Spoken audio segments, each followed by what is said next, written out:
très malheureux. J'ai jamais été aussi déçu de ma vie. I'm going to keep them out of this house. I'm going to blow my brains out right on this program. Yeah, the old gods aren't dead. And what of the true god? He's dead. They call him Silence because wherever he goes, the silence of death follows. Talk radio! It's the last neighborhood in town. People just don't talk to each other anymore. Let's go to the first caller. I don't know my way home. It's okay. I don't either. The day will come for you, Barry. And there will be a reckoning. Yeah, it's HotSpot. And I'm just one punch away. I'm as mad as hell, and I'm not going to take this anymore. Bonjour, chers auditeurs du 7e Antiquaire et bienvenue à cette 3e saison. Oui, en fait, on est déjà rendu à la 3e saison pour les nouveaux auditeurs. Je vous rappelle, le 7e Antiquaire est une émission de cinéma. À tous les semaines, je me fais un plaisir de dénicher des beaux films disparus avec le temps, en fait, ou ignorés à cause de leur ancienneté ou leur vieillesse. Et on en parle, on en discute. Je parle un peu de qu'est-ce qui s'est passé. Je parle un peu du film, une petite critique minime. De règle générale, c'est des films que j'affectionne particulièrement. J'aime beaucoup parler du contexte. C'est vraiment plaisant. Donc, bienvenue à tous les nouveaux auditeurs, à tous les anciens auditeurs. Merci d'être de retour. Et vous ne regretterez pas cette émission. Non, vous ne le regretterez pas. Car aujourd'hui, je parle d'un film de 1973. Je parle d'un extraordinaire morceau de cinéma. Et quand je dis extraordinaire, c'est pas une figure de style. C'est que c'est au-dessus et par-dessus et au-delà l'ordinaire. C'est un film miraculeux, si on peut le dire. On parle de The Holy Mountain de Alejandro Jodorowsky. Oui, Alejandro Jodorowsky. Donc, on parle de ça, 1973, écrit et réalisé par ce réalisateur célèbre, mystique et unique. Bon, en fait, ce que je vais faire pour discuter du film, c'est un film très unique, très étrange, en fait. Pour discuter de ça, je vais parler des trois structures des trois composantes de l'univers. Donc, pas des trois composantes, des trois états. Donc, on va parler du solide, du liquide et du gazeux qui vient avec le film. À la base, le solide, on va parler du film lui-même. Donc, l'introduction, ça va être une introduction matérielle. Qu'est-ce que Holy Mountain?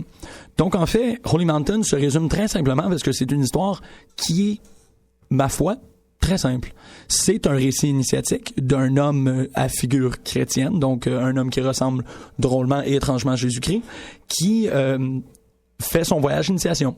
C'est pas mal ce que j'ai à dire sur le film. C'est en fait l'histoire d'un homme qui rencontre un maître, un yogi, un gourou, toutes les formes de maître unies en une, qui lui l'amène à un chemin où il va obtenir l'illumination divine, l'illumination extraordinaire, la grande lumière et ainsi de suite. Accompagné de 8 autres personnes, mais on va voir ça plus tard. Le liquide, donc le deuxième état, c'est le film lui-même. Donc, le film, qu'est-ce qu'il représente? Parce qu'il y a beaucoup de possibilités. C'est un film que Jodorowsky, dans son état liquide, dans son état de la pensée, disons, parce que le troisième état, l'état gazeux, sera le mysticisme derrière le film. L'état liquide, c'est la considération de Jodorowsky quand il a fait le film. Donc, ses premières intentions sont très directes et il les dit très honnêtement dans le commentaire audio. Il ne tentait de faire rien de moins qu'une révolution au cinéma. Alejandro Jodorowsky a décidé de refaire un film qui n'allait pas être un film, mais un aide humanitaire. Il essayait de rehausser l'humanité avec son cinéma.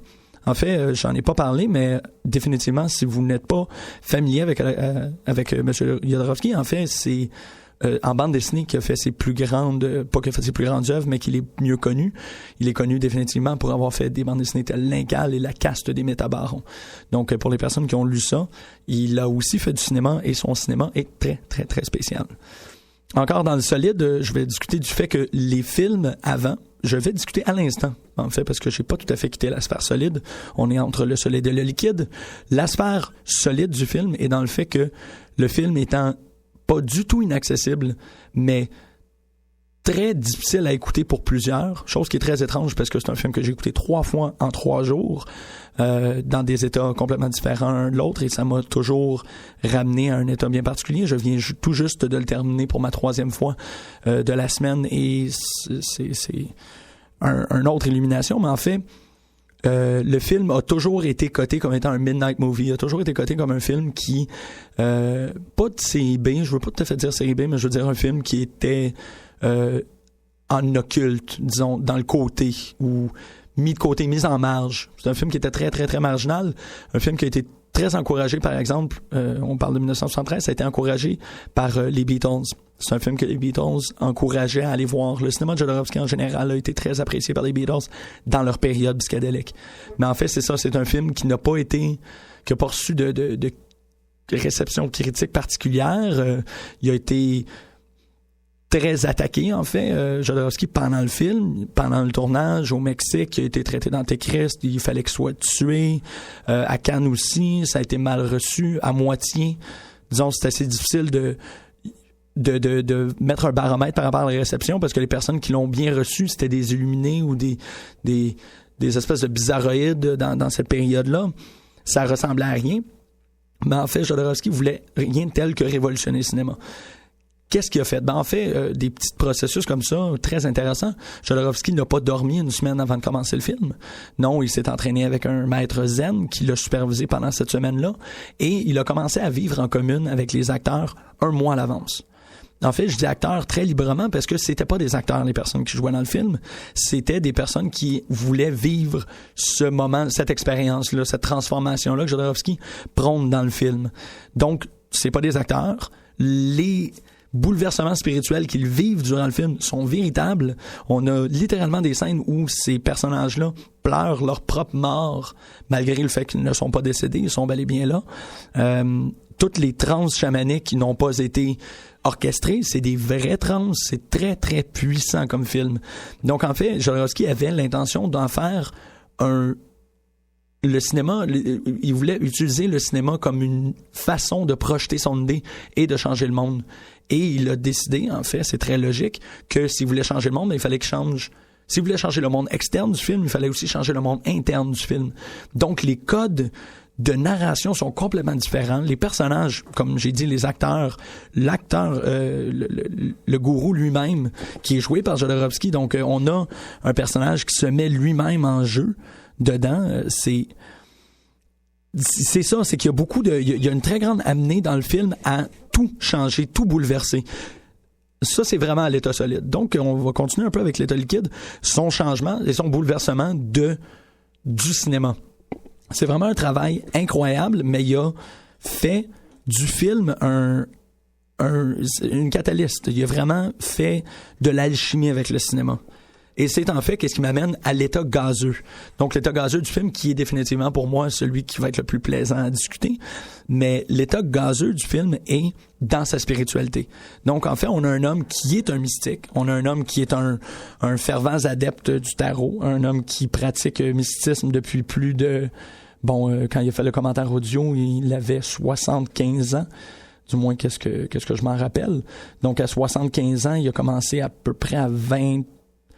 Il a commencé à étudier le tarot, attends, il l'a dit, je m'en rappelle, à 25 ans, donc ça fait au moins 50 ans qu'il travaille là-dessus. C'est incroyable, là. C'est un homme qui a beaucoup, beaucoup de culture. C'est un homme qui a beaucoup de culture en occultisme, donc on le voit, et définitivement on le voit dans le film. On le voit par toutes les techniques qu'il utilise. Le tarot, le Kabbalah, qui est la pratique mystique juive. On a aussi énormément de tarot, en fait. Il y a une lecture de tarot complète à faire de ce film-là, mais je ne pourrais pas la faire durant l'émission parce que c'est au moins 1 heure. On a les cartes du tarot sont associées à des personnages. Évidemment, chaque personnage, dont la figure chrétienne au début qui est associée au battleur, le fou, c'est vraiment, il y a un travail avec le mysticisme. Donc, j'ai dit Kabbalah. On travaille aussi avec les chakras, évidemment. C'est cette pratique indienne. On parle beaucoup d'alchimie, comme j'ai déjà référé. On parle de christianisme, évidemment, avec la figure du Christ. On a aussi, en pratique mystique, je trouve ça intéressant qu'il y ait intégré les pratiques de Freud. comme étant des... Et on le voit aussi pour les personnes qui ont vu son western, El Topo. Il y avait beaucoup de travail de Freud là-dedans par rapport à l'enfance et la sexualité et tout. Il y a beaucoup de libération dans ce film-là et c'est très intéressant. Il y a énormément de considérations chamaniques. On entend même sur le commentaire audio qu'il a rencontré Carlos Castaneda, qui est un grand fan de son cinéma. Donc, un homme pas mal comblé par rapport en termes spirituels. C'est un homme qui sait où est-ce qu'il s'en va, qui sait comment en parler, et ça paraît très très bien dans le film. Donc, le récit initiatique qui est le film est aussi, pour reprendre un autre terme mystique, le récit initiatique qui vient avec l'apprentissage du tarot de Marseille. On en parle beaucoup dans le film, et même que Jodorowsky s'exclame à un certain moment en considérant, en réécoutant son film, que Holy Mountain n'est qu'un grand tir de tarot et descriptible avec le tarot. C'en est incroyable pour lui. Et il dit même que quand il a fait le film, il connaissait pas aussi bien le tarot que maintenant, à cette période-ci, et qu'il le voit encore plus. Donc, il y a vraiment une extrapolation spirituelle dans le film. Et c'est pour ça que encore, on utilise l'archétype de Jung. Jung qui considérait que on n'est que des réceptacles de symboles et que l'on les connaît parce que les symboles sont vieux comme le monde. Donc, on a ça aussi qui apparaît dans le film. Il y a énormément de formes de mysticisme. En fait, la seule affaire que je vois pas, c'est des extraterrestres, mais je suis convaincu qu'il y en a une place ou une autre. C'est vraiment, vraiment extraordinaire. J'ai énormément de choses à dire sur Holy Mountain. En fait, le Holy Mountain, pour les personnes qui voudraient définitivement avoir la solution, le Holy Mountain, c'est une référence à tous ces grands monts où on va dans des quêtes mystiques, où il y a des... dans ce film-ci, en conséquent, il y a des êtres éternels qui habitent en haut de la montagne. Et c'est cette quête-là, vers la grande montagne, vers le Kilimandjaro, vers X autres montagnes que je ne connais pas. En fait, le film est tourné presque entièrement au Mexique, à Chichen Itza, dans le bassin du Yucatan. Donc, on a ce mont-là qui est un mont artificiel. On le voit assez souvent, cette pyramide-là, la montée de la pyramide. On la revoit aussi lorsqu'il fait la pièce de théâtre sur la conquête de l'Amérique avec les caméléons et les grenouilles. Ben non, mais c'est plus des crapauds. Oui, définitivement, il y a une scène incroyable où il refait la conquête de l'Amérique avec Cartier. Avec des caméléons et des crapauds, j'ai rien de plus à dire là-dessus, mais il faut vraiment le voir. On retourne un peu aussi à l'état solide. Comme je vous disais, le film était très difficile à trouver. Donc, c'était vraiment un secret. C'était un secret caché. Et même que le film a été considéré pendant un très longtemps comme... Arrivé au film, c'était le récit initiatique qui était reproduit dans le film. Donc, il y a beaucoup de monde entre 1973 et 2006, 2007 qui voyait la quête vers Holy Mountain reflétée dans le film. C'est extraordinaire comment il a réussi à briser ces barrières spirituelles. Et l'ouverture, elle est encore plus immense. Dans le solide, le liquide et le gazeux du film, je vais vous parler des personnages qui sont autour, les disciples ou les apôtres, comme on pourrait les appeler.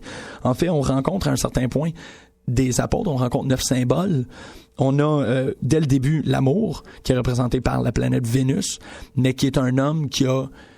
En fait, tous les symboles dedans sont aussi des problèmes avec l'humanité. C'est un homme qui a énormément de femmes et énormément d'enfants, qui...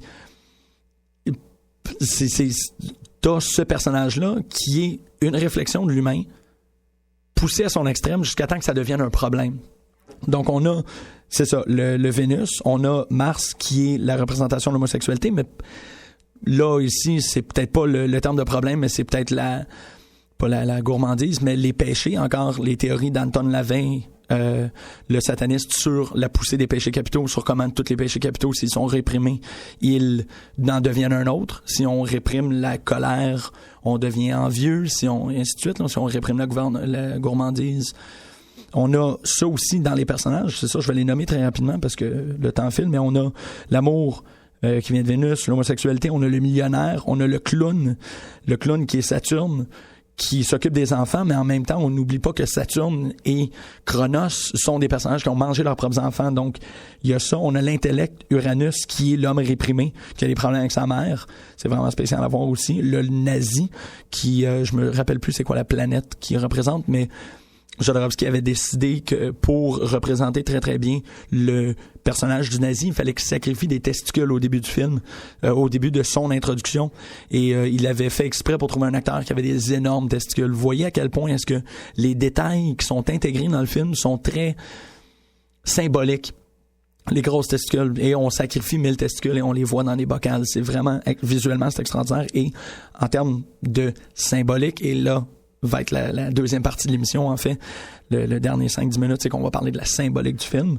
On a le nazi, l'architecte, qui est l'homme cartésien, l'homme rationnel. Jodorowsky a clairement un problème avec cet homme-là.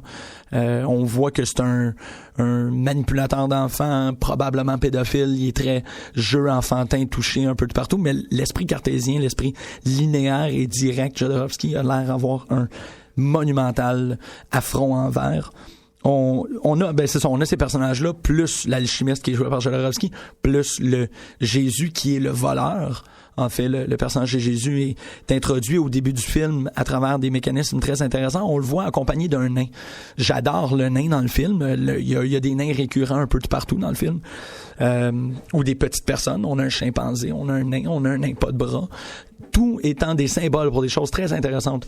J'ai appris ça avec le commentaire audio, j'ai trouvé ça brillant. Le nain qui accompagne Jésus, ou le voleur, comment qu'on veut, ou the fool, ça dépend comment est-ce qu'on veut qu'on veut le dénommer, c'est son ego. Donc il doit traîner un nain avec pas de bras pendant un bon moment du film, où il traîne son ego jusqu'à la fin, ou dans un moment d'illumination, dans un moment où il doit se débarrasser pour devenir un plus grand être humain, il lance le nain par-dessus bord. Ça aussi, c'est une scène extraordinaire. On a aussi la Marie-Madeleine, qui est une des femmes prostituées adoratrices du Christ. Elle a un singe, donc elle a un nain poilu à côté de elle. Encore de la symbolique, vraiment. Puis je viens de parler de nain poilu, donc moi, il y a vraiment pas grand-chose d'autre que je vais pas vraiment me retenir pour le restant du film. On a, c'est ça, une très grande considération que les personnages qui sont là autour sont des personnes qui, comme le Christ, volent des choses à d'autres. Il y a beaucoup d'appartenance à soi-même, il y a beaucoup de non, ça c'est à moi, c'est pas à toi. C'est très intéressant comme ça. Il y a définitivement tellement de symboles dans le film. Il est tellement chargé symboliquement que je pourrais même pas commencer. Il y a trop de discussions, et ça vient probablement avec notre propre bagage culturel. On se retrouve à interpréter les choses telles qu'on les voit socialement, mais qu'on les a conçues avec notre propre système de visibilité, système de compréhension du monde.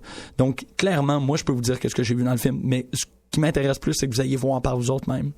Et ça m'amène à cette conclusion de dire que Holy Mountain et El Topo étaient des films qui étaient introuvables originellement. C'était des films qui avaient des copies VHS très limitées, ont été achetés très peu internationalement, ont été considérés comme des grands films ça a pris du temps, mais il est devenu très rapidement non, ça a pris du temps, mais une fois qu'il a été instauré comme étant un des plus importants films mexicains, il a vécu de sa propre notoriété. C'est devenu un film massif et important dans la culture cinématographique, et maintenant ils sont disponibles en DVD, remasterisés, complètement beaux, les couleurs sont extraordinaires, des commentaires audio et des documentaires à plus n'en finir. Définitivement, allez voir ce film plus que n'importe quoi d'autre. Parce que, comme il l'a dit lui-même, le cinéma est un catalyste beaucoup plus efficace que l'LSD pour arriver à une compréhension du monde. Et c'est les 3 missions de Jodorowsky, c'est de connaître l'univers, survivre avec l'univers et d'être la conscience de l'univers. Et comme un de ces documentaires, et je veux vraiment terminer là-dessus, un petit excerpt de 7 minutes qui l'explique sur le DVD, pas sa conscience, mais il explique un peu sa considération et son interprétation du tarot en disant que la carte de l'univers à la fin et la conscience que l'on est tous les mêmes et que l'on devient tous la même personne et que personne n'est différent. Et en comprenant ça et en intégrant cette connaissance-là, en sachant que l'on est tous faits de la même chose avec des petites variantes, on abolit l'ennemi, on abolit l'autrui, on abolit l'autre, et en abolissant l'autre, on atteint la paix. Donc vraiment, la paix de Jodorowsky, on l'a vu avec Holy Mountain, et c'est à vous d'aller la découvrir. Merci beaucoup, on se revoit la semaine prochaine.